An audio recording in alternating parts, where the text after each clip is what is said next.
Hi, this is Hell to Pay, and this is Amr. And this is Elle. And today I want to do something different. This isn't a story or a past case, but rather an ongoing news event that I want to cover. So it's ongoing. It might be out of date by the time we release the episode, but I think it's an interesting thing that popped up that hasn't gotten as much coverage as I think it should, which is the story of what's called in Arabic Harakat al-Mulathimin al-Ahrar, which translates to the movement of free masked men, which is this phenomenon that emerged about 2 weeks ago, I want to say, just over 2 weeks ago, of the Saudi men, or allegedly Saudi men, who are masked up. Some of them are wearing sunglasses. Some of them are just covering their eyes. They're using the shmaq, the qatra, which is the Arabic scarf, covering both their heads and their faces, like pretty much anonymous, to post videos on TikTok and elsewhere criticizing the Crown Prince of Saudi Arabia, Mohammed bin Salman, and the Sauds as a whole, the House of Saud as a whole, and the Saudi government, which is obviously, they're masked because it's dangerous to do that and you can get arrested. But I think it's an interesting news event that requires some coverage because there's many theories as to who these people are. They're making their own claims. It's just, and I think even regardless of whether some of them might be, fake or not fake, but rather honeypots, like government honeypots, there is discontent within Saudi Arabia that I've been following for a while now, especially among young men. And it goes back years now since bin Salman took over and more recently. But before I get into that, I just want to explain how this happened, the timeline. About 2.5 weeks ago, one video popped up of this man in a mask, like masked using a scarf, wrapped around his face and head, criticizing the Saudi government and bin Salman, and sort of, pointing to corruption, malfeasance, the waste of public money, in contrast to the gutting of social welfare and the introduction of taxes and loss of, one of the big ones is, and it's not said in as clear terms in the video, but the loss of these sort of make-work programs that used to exist in Saudi Arabia and the rest of the Gulf, really, where essentially, you go to college, you get a degree, you get a job in some ministry or another, and your job, it's not that it's entirely fake, but it's very lucrative for something that isn't necessarily vital or essential, right? It's some office job, an email job, if you will, but it's very lucrative because it's public sector. And the reason it's lucrative is because it's part of the broader deal done by Gulf governments with their citizens, where, how in America, right, no taxation without representation, right? In Saudi, it's no representation, no taxation.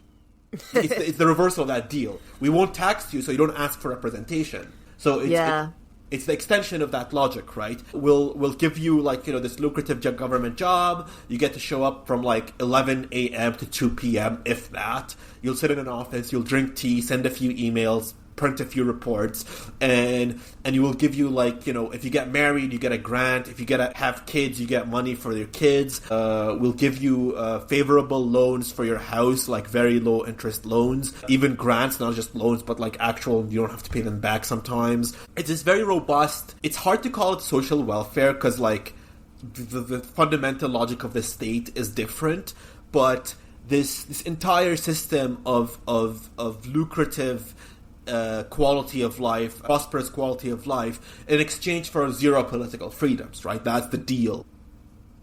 I think I met some third generation Filipinos in Qatar that still couldn't be citizens of the state, and I'm guessing that's kind of behind it as well, right? That they won't let foreign workers get the citizenship so that they don't get all the goodies. Exactly. Well, yeah, because if you open up a pathway to citizenship, then that pool, that pie of goodies shrinks because you have to cut it more slices for more people. I mean, the Gulf countries are some of the hardest to become a citizen in the world. Not only is there no jus soli law, you being born on Gulf soil isn't a way to get citizenship, period. Even the jus sang laws, which is the by blood laws, first of all, they don't transmit by the mother. It's always by the father. Number one. And number two, even then, it's a fucking, if they figure out there's a way in which the dad falsified citizenship or you're mixed or whatever, they could cause you trouble, right? So it's very limited citizenship as part of that deal. But in recent years, this new generation of princelings have taken over, right? And the faces of that are Bin Salman in Saudi Arabia and Bin Zayed in UAE. But you see it elsewhere as well with the Crown Prince in Bahrain, and in particular Crown Prince Salman bin Hamad. These are like true Mackenziite believers, by which I mean like they really do believe in the idea of austerity and neoliberalism and like the reduction of public service. And so they've pretty much shattered the old contract without offering an alternative, because if you shatter the old contract, then at the very least you need to give political freedoms to people, but they didn't, and that's created all sorts of tension. And wasn't that something that the Gulf states were trying to all bring in together, so that there wasn't like going to be one particular uprising or like people trying to like flee to one particular state? Well, there was never a concern about fleeing, because again, like citizenship, like even if you flee, like what is it? And not to mention extradition, right? Like the Gulf states are their security organs are very enmeshed with one another, or they were. There's exceptions to that. Qatar being separate, because Qatar and Saudi Arabia always had hostilities, stretching back to a coup the Saudis organized in 1995 Qatar, which not a lot of people talk about, but that's an entire episode on its own.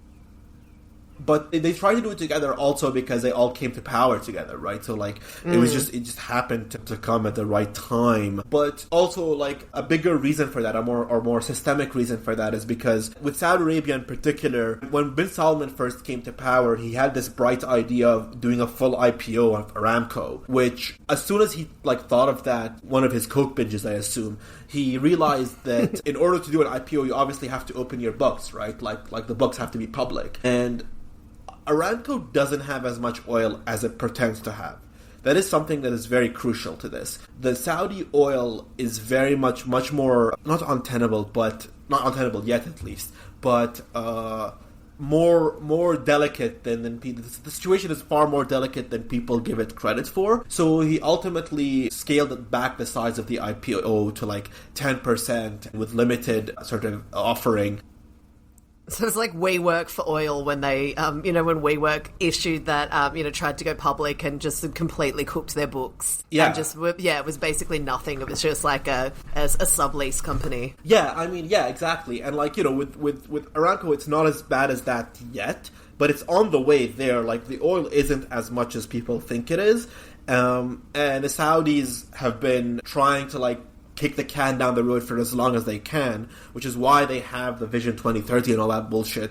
But, the drying up of the coffers also meant that you had to, like, stop giving everyone's cousin a job in the Ministry of, Media or the Ministry of Law, where they just sit there and don't do anything or do very little. And the problem with that is that happened at the same time as Bin Salman was also like publicly pushing for social liberalization. So like the opening up of movie theaters, the reduction in power of the Commission for the Promotion of Virtue and Prevention of Vice, which was very popular, by the way. That commission was very much hated by most people because they'd go around and telling kids who were playing football to go to the mosque or whatever. And they just annoyed most people. One of the crucial things he did that tied these two things together was the sort of big push of women in the workplace, right? This big public effort to like get women employed and so forth. And that created a problem because the reduction in the jobs combined with women entering the workforce meant there were now even less jobs than just the lack of make-work programs in the ministries to begin with. This created a generation of very resentful, bitter young men who saw the two things as connected. The liberalization being the cause of their economic woes and their inability to get married, because the previous arrangement meant that they could get married easily because they had a good job, right? Whereas now, they can't find a job, they can't get married, and not only can they not get married, they're competing with women in the workforce and women who are making money and therefore don't need to marry them. It's this circular thing, Yeah, well, I mean, it's kind of a, bit of a reflection, say, of what happened with, like, a lot of deindustrialization in the US. And obviously comes from a different place. But there was, with women entering the workforce and deindustrialization happening at the same time, guys who'd grown up thinking they had this factory job in their small town, guaranteed for life, then suddenly couldn't really get a job, and then found out they were competing with women, and then women, didn't want to fuck them or marry them. And then they were, just kind of pushed the two together and were, very, very resentful of the kind of mass social upheaval. So I can imagine it's like that on steroids in Saudi. Pretty much. And the framework by which this or the language by which this can be expressed, this frustration, unlike the Midwest or whatever, there's already a ready-made framework for that, which is conservative Islamism. Which is where these masked men come. This started about 2.5 weeks ago. One guy posted a video criticizing the monarchy, and then other people started posting videos saluting this man and echoing the same criticisms, and going as far as to like completely delegitimize. Deny the legitimacy of the Sauds as a whole. And that's something that's big because for most of the last 25, 30 years, the two types of House of Saud, anti-Saudi regime opposition is the sort of reformist side, which is always careful to frame its criticism of the Sauds within like a sort of, we need a constitutional monarchy with reform. But the rights of the Saudi royal family are never questioned as is. There's never a republicanism or a desire to like overthrow the Sauds as such. Not since 1970 Grand Mosque siege, which we can do another episode on. But certainly. Yeah, but the alternative criticism of the Sauds is Al-Qaeda, which has always been the sort of terrifying, like the thing that the Sauds were terrified of, is Al-Qaeda coming home to roost, because Al-Qaeda just denies the Sauds the legitimacy. They're like, you're allied with infidels, you drink, you whore, you probably do cocaine, you can't be having you around here, especially because one of the titles for the Saudi royal family is custodians of the two holy mosques, right? And one thing you notice with all of these videos that are being posted is these people don't claim to be Saudi. So the way they identify themselves is, I'm the masked man from Jeddah or Riyadh or Ha'il, all these cities in Saudi.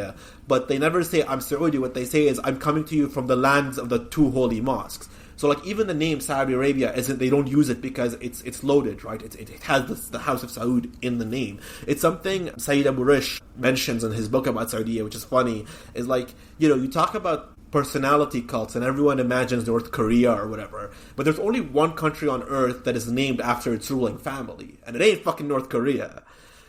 Yeah. Can I ask where these guys are posting the videos to? TikTok primarily, but it's been reposted on Twitter and Instagram Reels and stuff. But they always post them on anonymous accounts and then wipe the account. And some of the accounts have deactivated, including the first poster, because of this fear of being caught, right?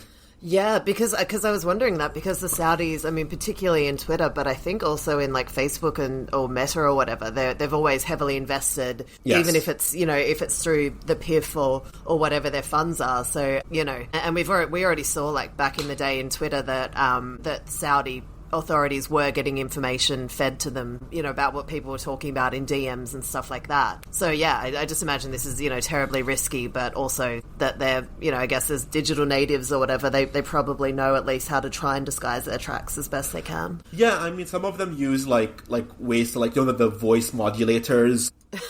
Yeah.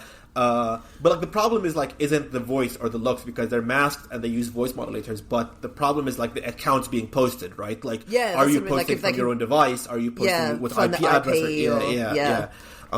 Which I'll get back to that, like, because like there are questions over if some of these men are actually mukhabarat, which is like domestic intelligence, and it's kind of like a honeypot operation. Oh wow! So there's been back and forth accusations and so on. But essentially, yeah, like the videos follow similar format. They salute each other, they list their grievances. But where it gets interesting is about a week and a half ago, one of these masked men he posts a video and he identifies himself as Qassab, and he sort of lists the same grievances, but then he also sort of says some interesting things. He says that the Free Masked Movement, Harakat al-Mulathamin al-Ahrar, has actually organized itself into two parallel divisions or cells. One is a civilian division comprised of ordinary civilians to like protest and post and things of that nature, and one is a military security division made up of dissident officers and frustrated military and police personnel who are part of the movement and have used their movement to track and film a royal convoy from point blank range. They've posted a video of that convoy.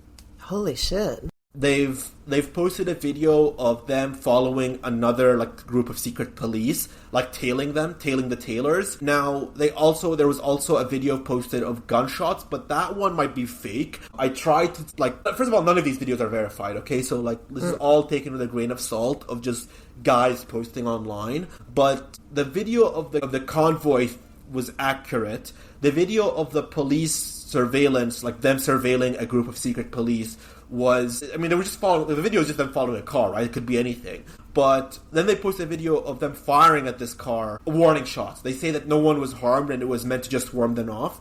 But the sound was off, so I wasn't sure if the sound was added post-production, and it just didn't look like anything, because it was also very weirdly filmed. But the other claim they made was that they, through their double agents, smuggled out 6 individuals from Saudi prisons, which would be insane to do. Wow. So if that happened, and we don't know yet for sure because there hasn't been confirmation, but the Saudi state will never confirm it, right? Because if they confirm it, they're basically saying that they have a big threat on their hands. And sorry, just quickly, how are ordinary Saudis talking about this? Is this just kind of a thing that's being talked about on social media, or It's only on social media so far. The Saudi government hasn't publicly addressed it. Because the Saudi government doesn't address these kind of things, right? They don't want to show signs of weakness. But on social media, it's been divided into 2 camps. There's camps of people that are supportive, and then there's also, by the way, there's obviously the bots, right? There's bots who are manipulated by the Saudi government to swarm on these accounts and call them traitors, call them, one of the hashtags making fun of them called Harakat al-Makhanith al-Ahrar, which is, Makhanith is the F slur in Arabic, the homophobic F slur. So it's supposed to make fun of them. And then accounts with the people are called Dabab, which are flies, essentially. Dababa means fly in Arabic. It's this online bot army being used to discredit the movement. But then actual Saudis are also accusing them of being traitors or not real Saudis, which is interesting because some of these people were speaking in Fusha Arabic, which is formal Arabic, which you could argue is a way to hide their identities. But then there are other videos of them actually speaking in Saudi dialects, and I've listened to those videos, and I can confirm they're very accurate Saudi dialects. So if they were foreigners, they wouldn't be speaking like that, right? But there's accusations they're foreigners, there's accusations they're traitors. It's hard to say who's a bot and who's real. But as far as the Saudi public goes, there is discontent, but it's also fair to say that bin Salman does not have a base of his own, right? There is a number of young people, largely moneyed upper middle class, upwardly mobile people, specifically from Riyadh and Jeddah and to a lesser extent Mecca, but mostly Riyadh and Jeddah, who have been taken in by the sort of bringing in WE, bringing in F1, bringing in the football, programs. They people who enjoy the concerts and the shows and have the money to enjoy it. Whereas the cities on the outskirts, the Ha'il and Ta'if, Najran, these are where the people are more discontent. But there is a discontent and there is support. Bin Salman's society is very bipolar like that, right? There are people who love him for his liberalization and his gutting of the Saudi religious institutions in particular, the religious police, the guys who used to go around lashing women, right? There's people who love him for muzzling those people, but then there's people who because of the lack of economic opportunities have used his social liberalism or combined the lack of economic opportunities with the social the sort of social liberalism to say that he's an infidel, he's a degenerate, he's a druggie. We need to bring Islam into the land of the 2 holy mosques, right? Yeah. And that's where things get dangerous, because that's where now you're talking the language of jihad and you're talking the language of Juhayman, who was the last person to do a revolt against the Saudis using the language of jihad, and he took over the Grand Mosque for 2 weeks, right? Yeah, I know we say this so often. We've got to do an episode on this, but we will. I promise yeah. You really need to, because that is just of all of the things that happened in 1979, which is just one of the wildest years in kind of modern history. That was certainly up there. I will plug my appearance on Radio Warner, where I did an episode on that, but I will revisit it on this show here and do a deeper dive as well. But yeah, I mean, the Qassab thing is interesting because it's hard to determine. I mean, the video has the guy looks the same. I mean, it's hard to say because he's covered up, but it's the same mask, the same clothes, the same background. The voice is modulated. And ultimately, like, there hasn't been an insurgency, and part of that is Qassab admits that in one of his most recent videos, the military wing of this movement has put a halt on military operations because at the request of the civilian movement. Basically, the civilians have argued that they shouldn't do military just yet because they don't want a backlash on their movement too quickly, or too soon, rather. And that's an excuse that could be true, it could not be. But it's not possible that there would be, dissidents in the military and the police who for whatever reason, don't like the social liberalization, they don't like the amount of money being used for public spending, or rather, they don't like the public spending the way it's being done, which is, Vision 2030, the golden cube, the imbecilic line. The cube! Famously, God loves it when you mimic his places of worship with a golden equivalent. Famously, the Abrahamic God is a big fan of golden idols. It's not like the longest chapter in the entire Quran is about the golden calf, but, what do I do right now? But yeah, it's just this phenomenon that's happening right now. And again, Qassab could be a honeypot. He could be a secret police guy trying to lure in or possible dissidents. Because that's the thing with the Gulf states, right? They do that all the time too. They're very good at creating paper tiger or paper straw. What do you call it? Like a fake enemies, fake dissident organizations to entrap possible future threats and then use that to throw them in jail. But what I think is interesting about this movement is that even if Qassab is a honeypot, some number of these posts are accurate, which means that there is some number of Saudis who feel aggrieved enough and without anything to lose to still, post this in a country that, whatever you say about posting, and posting is in politics and that's fine, but in a country like Saudi Arabia where posting does get you in jail, just the act of posting in and of itself can get you in jail. It is very high risk to post something that basically says, I don't recognize the House of Saud's legitimacy. It is something, I think. Yeah, for sure. And I mean, you'd think because if it was some sort of entrapment scheme, it's very high risk because it could easily very quickly get out of control. Like you said, there would be genuine people, anonymous people voicing their displeasure with the regime. And you'd think, unless they have someone particularly stupid in charge, it's not the kind of thing you'd necessarily want to let out of the bottle. Well, thank God they don't have someone particularly stupid in charge.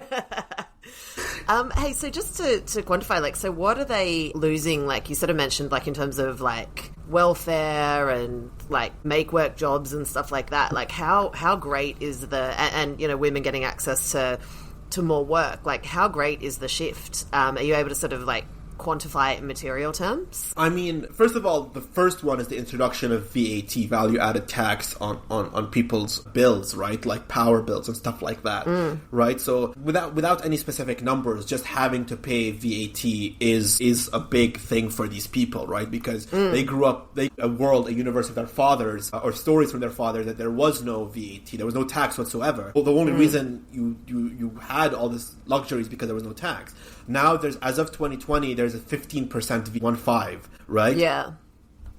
They don't get as much money anymore, if at all. Sometimes they don't get money at all when they get married. There used to be that every time you got married, anyone who got married can go to the ministry and get a grant to start their new life together, right? Scholarships have dried up. There's not as many scholarships anymore. I don't know about you in New Orleans, El, but in Toronto here, I used to live in a building with a bunch of Saudi scholars who would they just come here and they'll just drink and fucking party, but it was all on the public dime, right? They didn't have to pay a single cent. Those scholarship programs have been pulled back significantly and have become much more meritocratic, which is good. Obviously, you want your best students to be in these programs, but there used to be every student would get those, more or less. Now, not anymore. The providing of very favorable grants for housing, for buying your own house, building and buying your own house. That doesn't happen anymore. It's just this entire generation who grew up seeing their fathers get all of these benefits, right? It's just a shock that I have to work a 9 to 5, and by 9 to 5 sometimes I have to work 10 to 11, 12 hours because my boss wants me to at McKinsey or whatever. Yeah. And can I ask the really dumb football question? Because, Sure. you know, we always bring everything back to football. And this is somewhat hopeful. Are the kids of, like, Saudi Arabia and the UAE going to get pissed off eventually that, you know, they don't get the goodies, but, you know, players at Newcastle United and Manchester City and stuff like that do get, you know, these incredible pay packets that it's basically, you know, on their dime? I mean, not framed like that. I mean, yes and no. Like, obviously, yeah, it's more framed not so much as, like, you know, fucking Joe Linton is making more money than me or whatever, but it's more that, like, the government is spending all of this on, like, luxury entertainment for themselves and not for the people, right? For the public. Yeah. So it's like they can hang out with Cristiano Ronaldo or whatever. Exactly. Or, like, fucking Triple H or whatever. Like, you know, bringing double is a big, like, you know, yeah, like, they're like, why? And again, it's also framed in Islamic terms, right? Like, this is all, like, da'ara, which is, like, whoring and pimping. This is all, like, the moral decay, right? It's framed in the context of, like, Islamic conservatism and moral decay. Like, look at these naked wrestlers, look at these footballers, you know, these degenerates, you know, we need to bring back the mosque, and you know, obviously no one has actually said we need to bring back the police, the religious police, because that would, like, be very unpopular even among people who are anti-government. But it's all like the biggest movements of the opposition are framed, notwithstanding the Shia, which are a whole other thing altogether, but this particular strand is framed within the context of moral decay and spending on football as a sin, not so much like, you know, competing for wages, so to speak. Yeah. You know, I just had a really weird thought. Like, Yeah. When's MBS going to go on Rogan? I really want him to go on. I really it would be so That is like, that'd be the full McKinseyization, however you would say that, of the whole project, is that if he goes on Rogan, is like, I ain't gonna smoke though. Well, I mean, he would need to be okay going on Rogan because he's so paranoid, right? He might think that there might be an assassination attempt. Rogan would have to fly to Jeddah and go on his yacht and record from the yacht, because he's been sleeping on the yacht for, like, months at a time because he's afraid of getting whacked. I think honestly the big question is what happens when King Salman dies. Because, like, the whole Ritz-Carlton or Four Seasons, whichever fucking hotel he tortured all these people Ritz-Carlton, in. yeah. Yeah, the Ritz-Carlton affair, the whole thing was also, like, part of it was to, like, shake people down for money, but part of it was also to, like, smooth his path for succession, right? To, like, get the different factions of the House of Saud that would have otherwise opposed him to bend the knee. And that happened a long time ago, and as of yet, like, there isn't really an active single person to coalesce around against bin Salman. But when King Salman dies, it'll be interesting to see if everyone, you know, steps into line, or if there will be pockets of dissent, if you will. Because that's the other thing, right? It's not just that he pulled back from the social welfare for the Saudi citizens in general, but he also pulled back from the social welfare for the princelings, right? Because, like, part of being a member of the House of Saud, like a prince or a princess, was getting all of these, like, insane, like you know, benefits, like, mostly money, right? Like, you got, like, money just put in your bank account for being a member of the House of Saud. And, like, bin Salman pulled that out. Like, he cut that off. Like, you're not just getting money for being a prince. You have to go get a job, right? And for a lot of these princes and princesses who are just used to, like, just their bank account getting a deposit every fucking month of, like, some tens of thousands or hundreds of thousands of dollars, it's pissing people off, right? Obviously. Yeah, I think I read one of the biographies of MBS a few years ago. I think the Bradley Hope one, Oil and Money or whatever. And there was quite a funny thing when all that started happening, and it was kind of like all of the, you know, princelings over in Paris or whatever just freaking out because they're like, oh shit, am I going to get cut off, like, while I'm out of the country and I'm over here? And yeah, so there was, like, yeah, they're obviously quite rumbled. Hey, because there's fucking 20,000 of them. Like, it's a big fucking family. Are there still people in the Ritz-Carlton? Are they still being held, or did they get... No. It's back to being used as a regular hotel. Yeah. Though my advice to the Ritz-Carlton is to embrace it, to, like, make the hotels that were used for torture like premium rooms. You get a little premium experience, you know, like, use it for marketing. The same way Toyota should use the Hilux for marketing, using the ISIS pictures. The ISIS, yeah. It's like the room in Amsterdam, whatever, where John and Yoko laid in the bed. Yeah. You can do that. This is where, like, MBS, like, turfed his biggest rival. Yeah, this is where Prince Walid bin Talal was waterboarded for, like, a week straight until he handed over, like, several tens of millions of dollars. Yeah, under like, the gold-plated, like, bath tap. Yeah. Where they admitted to gross corruption. And I was going to say, I mean, it's a recurring theme. We've certainly talked about it before in this podcast, is that, anti-corruption purges are a very, very fucking useful thing for dictators. Like, people love it because everyone hates corruption, like, at a, kind of street level. Oh, yeah, the people he targeted were people that were despised by the public because they were ostentatious about their corruption, like Walid bin Talal.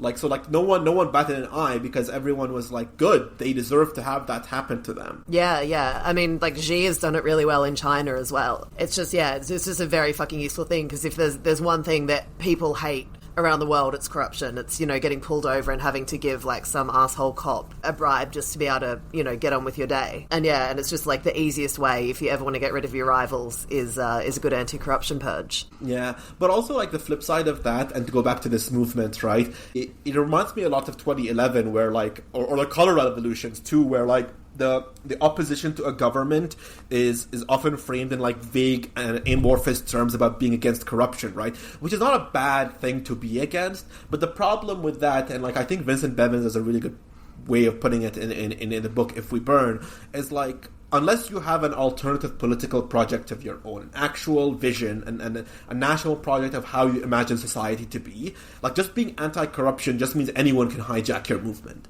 Because, like, what is anti-corruption? Like, okay, yes, we're in the streets, we want corruption to stop. Okay, and then what? But, like, with this movement, their calls for the end of the Sauds is that interesting, like, jump from we're against corruption, we also want the Sauds to fall. Now, whether they want a republic or an Islamic government or whatever, they haven't really clarified, and I don't think they would, because that, it would be difficult to see what, like how to win broad appeal if they stake themselves on something very specific, which is like the double-edged sword, right? Like, you want to be broad enough to include people, but you need to have specificity. But in this case, right, like, this is where something like Al-Qaeda is interesting, because, like, they were always very specific. Like, they were always like, this is our criticism, and this is what we envision an alternative society to look like. But, yeah, I mean, it's interesting to see if and how the Saudi government will react. The reason I also think the video of the gunshots is fake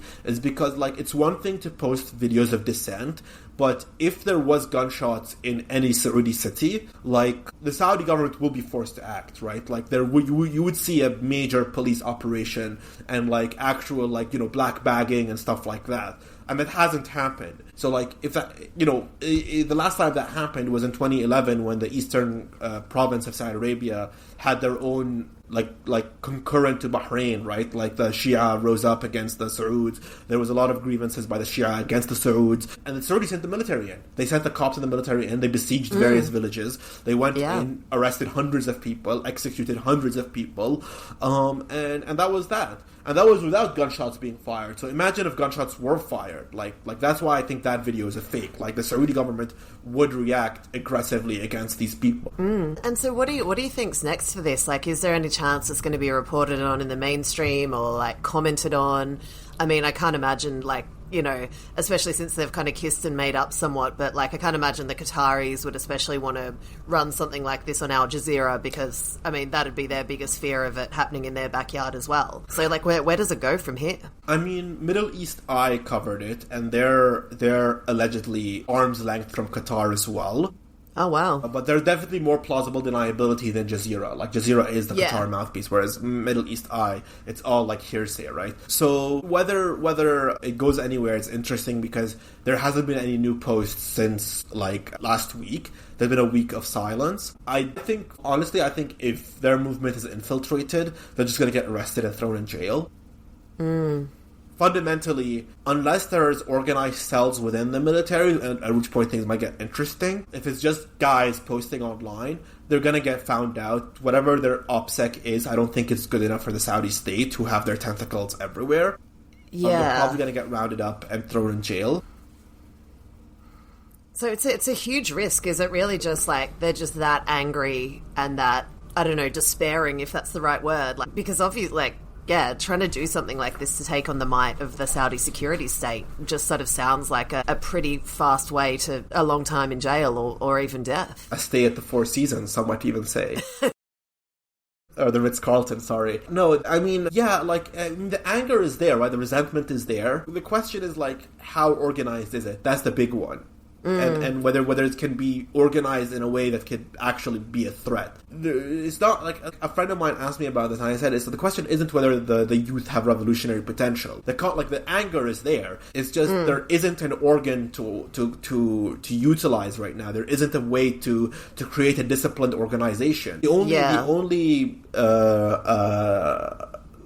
realistic way would be through cells within the military, but that's tricky because ever since Juhayman himself was a National Guardsman, by the way, the Saudi government has been so fearful of its military and security organs that, like, A, it's taken great lengths to coup-proof it, B, it sets each organ against one another as much as it does against the people, and C, its fail-safe has always been the US, right? Like, the intervention of the US should anything get too hairy. But if it's just people posting, then it could just die down. But the anger is already there. So, like, even if the posting stops and these people get thrown in jail, right? Like, they get found out and get thrown in jail, it's only going to get worse because the fundamental causes aren't going to get resolved. Which means that the next generation is just going to get even more angry and more upset and more resentful.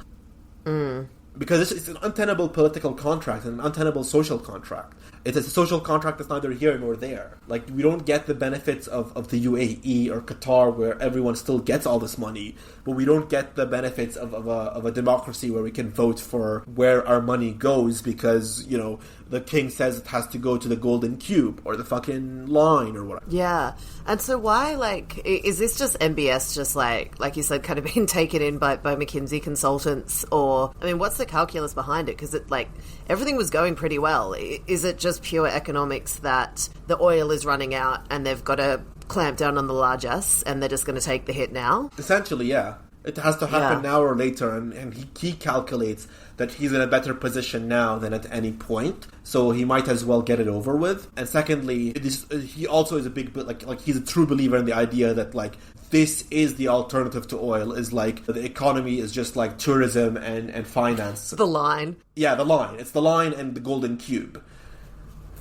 And I guess just my final question is, like, how dead is King Salman? Like, is he just in full Weekend at Bernie's mode? Because he was done about 5 years ago, right? If King Salman was to meet our co-host Sipo, we could convince him that he's meeting Nelson Mandela.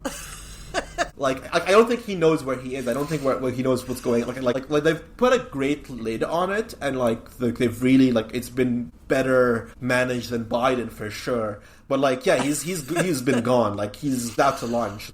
I mean, remember the famous orb photos? So when was that? Like 2017 when he gave Trump the glowing orb.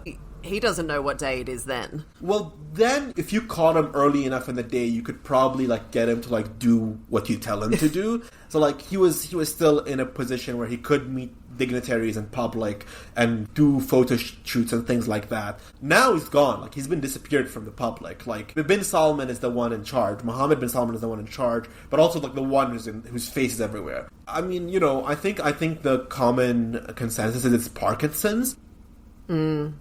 But also, just, I don't like, I would really be curious if he recognizes Bin Salman. That would be my thing. Like, would he recognize Bin Salman? I don't think so. But the problem is, right, like, the problem with the Saudi system of inheritance is that up until King Salman, the system was always, from the founder, Ibn Saud, it went to his oldest son, Saud, right? But then from Saud, it was meant to go to the next oldest brother, right? So that was well and good in the 50s and 60s when all the brothers were, like, in their prime. But now all the brothers are, like, sequentially in dementia. Like, these are all 80, 85-year-olds. Like, there's no young brother who's a son of Ibn Saud. Like, there's no of that generation. So, like, that's been the whole thing, is, like, Bin Salman is, like, the next generation, but also, like, the older generation is just not healthy. There is no... It's all the younger guys, and they're all, like, sharks looking to gain their power and their advantage at the expense of other factions of the Saud family. Yeah, I guess the perils of, what was it, 151 sons or whatever that he had?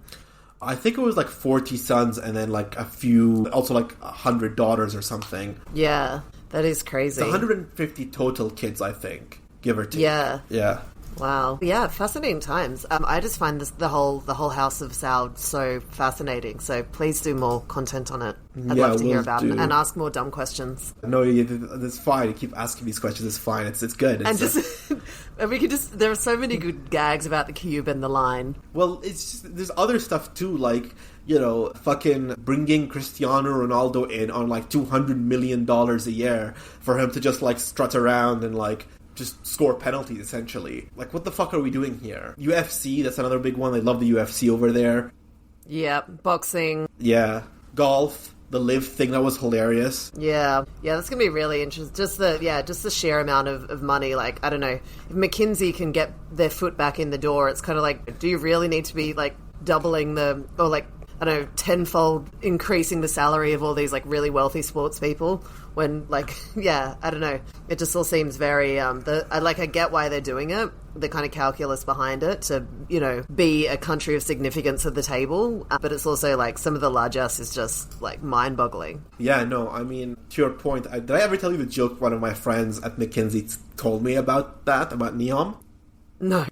She says that in McKinsey, the joke is that NEOM stands for New Economic Opportunities for McKinsey.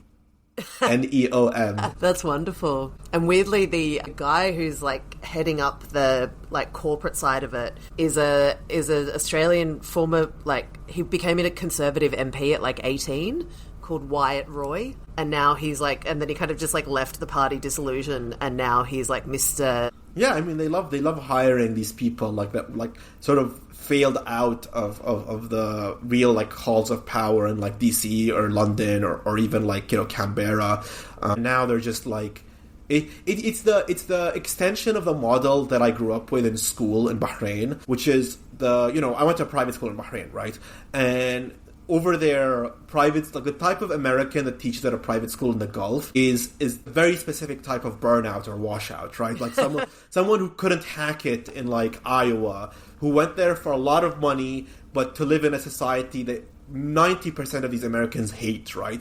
Like, we had a fucking Iraq War Fallujah vet that was alcoholic. Like, you could smell the vodka on him at 8 a.m. And, like, the only thing that was keeping him from throttling all these Arab boys was the vodka. Like you could see that he just wants to put his hands around our throats and squeeze. But, like, the sort of extension of that model is, like, washouts who, like, get out of the Conservative Party or the Labour Party or whatever it is, and they just become the head of this or that in Riyadh. And it's like, obviously you would never get a ranking job in London, right? Or in New York, right?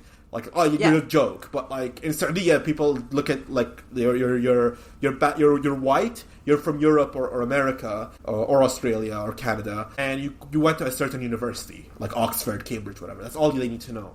It doesn't matter if you're able or not. Yeah, and it just like confers legitimacy on... Everyone gets legitimacy from each other, and it's just like a massive circle jerk. Yeah, it's very depressing. But yeah, I mean, like, it was fine as long as the money also came to like the citizenry. They had enough and more to live their luxurious lives. But now that that's drying up, like, why the fuck are you doing new economic opportunities for McKinsey? But that's the other part of him, is like, he believes that Saudi...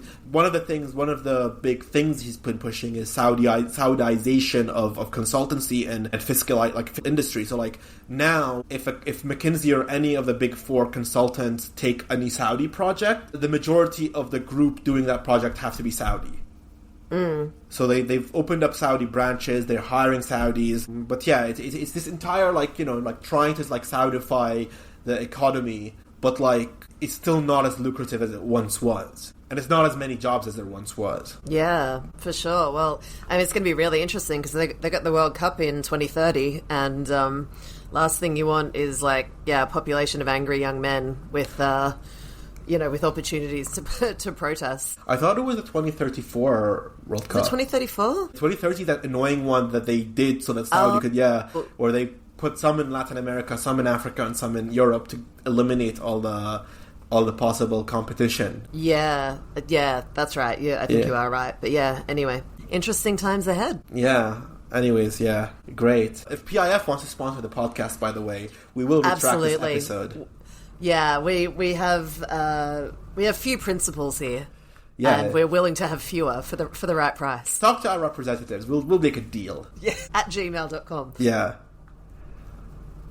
Cool. All right. Take care. Take care.